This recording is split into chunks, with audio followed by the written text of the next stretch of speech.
लग्नाच्या पहिल्या दिवशी सायलीला समजलं होतं की तिचं आयुष्य आता तिचं राहिलेलं नाही. मोठ्या स्वप्नांनी ती सासरी आली होती. आईने डोळ्यात पाणी आणून निरोप दिला होता, सुखात राहा बाळा. पण त्या सुखाचा पत्ता पहिल्याच आठवड्यात हरवला. नवरा अमोल बाहेरच्या लोकांसमोर खूप चांगला माणूस वाटायचा, गोड बोलणारा, मदत करणारा, हसतमुख. पण घरचा दरवाजा बंद झाला की त्याचा खरा चेहरा समोर यायचा. छोट्या छोट्या गोष्टींवर ओरडणं, अपमान करणं, संशय घेणं हे रोजचं झालं होतं. सायलीने सुरुवातीला खूप समजून घेण्याचा प्रयत्न केला. नवीन लग्न आहे, सगळं ठीक होईल, ती स्वतःला समजवायची. पण दिवसागणिक अमोलचा राग वाढत गेला. जेवणात मीठ कमी जास्त झालं तरी तो भांडायचा. फोनवर कोणाशी बोलली तरी संशय घ्यायचा. माहेरी जायचं म्हटलं की चेहरा वाकडा करायचा. एकदा तर फक्त तिच्या मैत्रिणीचा फोन आला म्हणून त्याने तिचा मोबाईल भिंतीवर आपटून फोडला. त्या रात्री सायली खूप रडली, पण तिच्या रडण्याचाही त्याच्यावर काही परिणाम झाला नाही. सासू सासरेही अमोलच्याच बाजूने असायचे. नवरा आहे तुझा, थोडं सहन करावं लागतं, असं ते तिला सांगायची. सायलीचं मन हळूहळू तुटत चाललं होतं, पण ती शांत राहायची, कारण तिला शिकवलं होतं घर टिकवायचं असतं. ती प्रत्येक वेळी स्वतः चुकीची आहे असं मानून गप्प बसायची. एक दिवस अमोल रात्री उशिरा दारू पिऊन घरी आला. सायलीने फक्त एवढंच विचारलं, इतका उशीर का झाला? बसच्या एका प्रश्नाने त्याचा राग भडकला.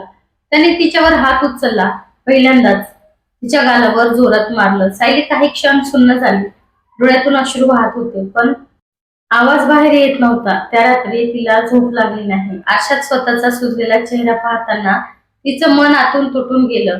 दुसऱ्या दिवशी अमोल जणू काहीच झालं नाही अशा थाटात वागत होता. रागात झालो, तू पण जास्त बोलतेस, एवढंच म्हणाला. सायलीला तेव्हा समजलं की हा पश्चाताप नाही, हा फक्त पुढच्या अत्याचाराचा सुरुवात आहे. महिने जात होते, अमोलचा स्वभाव आणखी भयानक होत चालला होता.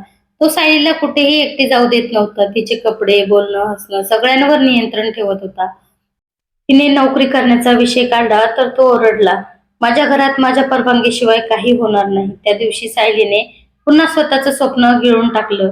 सायलीच्या आयुष्यात एकच आनंदाची बातमी आली, ती आई होणार होती. तिला वाटलं कदाचित बाळ आल्यावर अमोल बदलेल, पण तसं काहीच झालं नाही. उलट तो आणखी चिडचिडा झाला. गर्भवती असतानाही तो तिच्यावर ओरडायचा. तिच्या तब्येतीची त्याला काहीच काळजी नव्हती. रात्री तिला त्रास होत असताना तो निवांत झोपायचा. एकदा तर तिला चक्कर येऊन ती स्वयंपाकघरात पडली. सासूने तिला उठवलं, पण अमोलने फक्त एवढंच विचारलं, जेवण बनवलं का? त्या क्षणी सायलीला जाणवलं की ती या घरात माणूस नाही, फक्त काम करणारी सावली आहे. काही महिन्यांनी तिने एक गोंडस मुलीला जन्म दिला. त्या छोट्या बाळाला हातात घेताच सायलीच्या डोळ्यात आनंदाश्रू आले. पण अमोलचा चेहरा पडला होता. त्याला मुलगा हवा होता. त्याने हॉस्पिटलमध्येच नाराजी दाखवली. मुलगीच झाली. हे शब्द सायलीच्या मनात खोलवर जखम करून गेले. बाळ बाळ घरी आलं तरी वातावरण बदललं नाही. उलट सायलीवर जबाबदाऱ्या वाढल्या. रात्री बाळ रडलं तर अमोल चिडायचा. तिला गप्प बसव म्हणून ओरडायचा. एकदा तर त्याने रागात बाळाच्या पाळण्यालाच लाथ मारली. सायली घाबरून गेली. तिने लगेच मुलीला उचललं, छातीशी धरलं. त्या रात्री ती पूर्ण रात्र जागी होती. तिच्या मनात पहिल्यांदाच एक विचार आला, मी इथून निघून जावं का? पण माहेरी जाण्याची तिची हिंमत होत नव्हती. आई वडील आधीच कर्जात होते, त्यांना अजून त्रास द्यायचा नव्हता. समाज काय बोलेल याचीही भीती होती. म्हणून ती पुन्हा गप्प राहिली. एक दिवस अमोलच्या मोबाईलवर सायलीला काही मेसेज दिसले. तो दुसऱ्या एका महिलेशी बोलत होता, प्रेमाचे मेसेज. सायलीच्या पायाखालची जमीन सरकली. तिने शांतपणे विचारलं, हे काय आहे? अमोल उलट तिच्यावरच ओरडला, माझा फोन चेक करतेस, तुझी हिंमत कशी झाली? त्याने पुन्हा तिच्यावर हात उचलला. त्या दिवशी मात्र सायली पूर्णपणे कोसळली. ती मुलीला घेऊन बाथरूम मध्ये बसून रडत होती. तिची छोटी मुलगी तिच्या डोळ्यातले अश्रू हाताने पुसण्याचा प्रयत्न करत होती. त्या क्षणी सायलीला जाणवलं, जर ती आज शांत राहिली तर उद्या तिची मुलगीही हे सहन करेल. दुसऱ्या दिवशी सकाळी अमोल कामावर गेला. सायलीने शांतपणे कपाट उघडलं, काही कपडे घेतले, मुलीला तयार केलं आणि पहिल्यांदाच त्या घराच्या दरवाज्यातून बाहेर पडताना तिच्या मनात भीतीपेक्षा ध्येय जास्त होतं. ती थेट माहेरी गेली. आईने तिचा चेहरा पाहताच तिला घट्ट मिठी मारली. सायली खूप रडली. अनेक वर्षांनी ती मन मोकळं करत होती. आईच्या डोळ्यातही अश्रू होते. इतकं सहन का केलंस बाळा? आईने विचारलं. सायलीकडे उत्तर नव्हतं. काही दिवसांनी अमोलचे फोन येऊ लागले. आधी गोड बोलणं, मग धमक्या, घरी परत ये नाहीतर परिणाम वाईट होतील. पण आता सायली बदलली होती. ती आधीसारखी घाबरट नव्हती. तिने एका महिला संस्थेशी संपर्क केला, कायदेशीर मदत घेतली. पहिल्यांदाच तिने स्वतःसाठी उभं राहण्याचा निर्णय घेतला. अमोलला वाटलं होतं की सायली कधीच त्याच्या विरोधात जाणार नाही. पण कोर्टाची नोटीस हातात पडताच त्याचा अहंकार हादरला. तो लोकांसमोर स्वतःला निर्दोष दाखवण्याचा प्रयत्न करत होता. पण सायलीने आता शांत राहणं सोडलं होतं. कोर्टात उभं राहून तिने सगळं सांगितलं. प्रत्येक अपमान, प्रत्येक मार, प्रत्येक रात्र जिथे ती तुटत होती. बोलताना तिचा आवाज थरथरत होता, पण ती थांबली नाही. कारण आता ती फक्त स्वतःसाठी नाही, तर तिच्या मुलासाठी लढत होती. महिन्याच्या लढाईनंतर कोर्टाने सायलीच्या बाजूने निर्णय दिला. तिला आणि तिच्या मुलीला संरक्षण मिळालं. अमोलला शिक्षा झाली. त्या दिवशी कोर्टाबाहेर उभं राहून सायलीने आकाशाकडे पाहिलं. अनेक वर्षांनी तिला श्वास मोकळा घेतल्यासारखं वाटत होतं. आयुष्य अजून सोपं नव्हतं. तिला नोकरी शोधावी लागली, लोकांचे प्रश्न सहन करावे लागले. घर का मोडलंस, थोडं सहन केलं असतंस, असे टोमणे ऐकावे लागले. पण आता ती मजबूत झाली होती, कारण तिला माहित होतं की तिने चुकीचं काहीच केलं नाही. सायली एका छोट्या ऑफिसमध्ये काम करू लागली. पगार कमी होता, पण मन शांत होतं. संध्याकाळी घरी आल्यावर तिची मुलगी धावत येऊन मिठी मारायची. त्या एका मिठीत तिला सगळा थकवा विसरायला व्हायचा.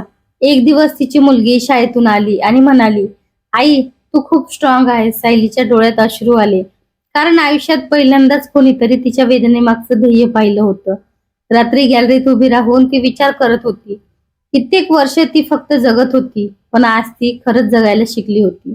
अत्याचार सहन करणं म्हणजे संसार टिकवणं नसतं, स्वतःचा आत्मसन्मान वाचवणंही तितकंच महत्वाचं असतं. सायलीची गोष्ट इथे संपली नाही. ती आता इतर महिलांना मदत करू लागली. जेव्हा एखादी घाबरलेली स्त्री तिच्या समोर रडत बसायची, तेव्हा सायली तिचा हात धरून फक्त एवढंच म्हणायची, भीतीच्या पलीकडेही आयुष्य असतं.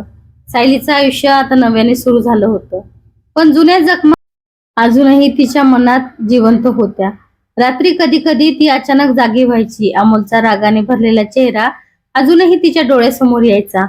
घामाने भिजलेली ती उठून बसायची आणि बाजूला शांत झोपलेल्या तिच्या मुलीकडे पाहून स्वतःला सावरायची. तिच्या मुलीचं नाव तिने आर्या ठेवलं होतं. आर्या आता 4 वर्षाची झाली होती. खूप गोड, निरागस आणि समजूतदार. लहान वयातच तिने आईच्या डोळ्यातलं दुःख ओळखायला शिकलं होतं. सायली ऑफिसमधून थकून यायची, तेव्हा आर्या तिच्यासाठी पाण्याचा ग्लास घेऊन उभी राहायची. आई, तू थकलीस ना. एवढं ऐकूनच सायलीच्या चेहऱ्यावर हसू यायचं. एक दिवस ऑफिसमध्ये सायली काम करत होती, तेव्हा तिच्या मोबाईलवर अनोळखी नंबरवरून कॉल आला. तिने उचलला आणि काही क्षण तिचा श्वासच अडकला. समोर अमोल होता. खूप आनंदात आहेस वाटतं. त्याचा आवाज अजूनही तसाच थंड होता. सायली काही क्षण शांत राहिली, मग शांतपणे म्हणाली, काय हवंय तुला? माझ्या मुलीला भेटायचं आहे. त्या एका वाक्याने तिच्या मनात भीतीची लाट उठली. कोर्टाने अमोलला काही अटीवर भेटण्याची परवानगी दिली होती, पण सायलीला त्याच्यावर अजिबात विश्वास नव्हता.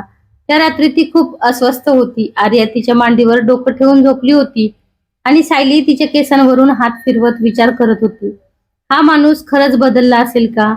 काही दिवसांनी ठरवलेल्या ठिकाणी अमोल आर्याला भेटायला आला.